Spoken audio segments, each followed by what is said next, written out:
सोलापूर जिल्ह्यात हा मालक हा शब्द ऐकायला मिळतो. मी इथं भाषण केलेले बरं का पूर्वी येऊन. आमच्या लहानपणी गावात यात्रेत तमाशा यायचा. आता जरा कमी झाले, पण पूर्वी तमाशा यायचा. मला चांगलं आठवतंय, तमाशातला एक डायलॉग असायचा. ते राजे असायचा, ते सोंगाडे असायचे, ते पाटील असायचा. तो म्हणायचा, ते गणप्या नावाचा हवालदार असतो ना, काय रे गणप्या कसं? मालक तुम्ही म्हणताल तसं. म्हणजे गणप्याला अक्कल आहे की नाही? गणप्याला मेंदूच नाही का? गणप्याला स्वतःची अक्कल नाही का?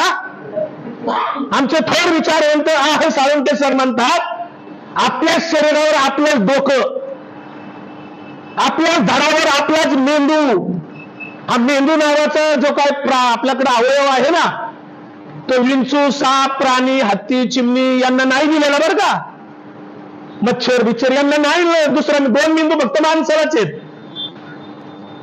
विचारशक्ती नावाची गोष्ट फक्त माणसाला दिलेली आहे. विंचू विचार करीत नाही, सापांची कधी बैठक होत नाही, बैल कधी विचार करीत नाही आज कोणाचं काम करायचं नाही करायचं.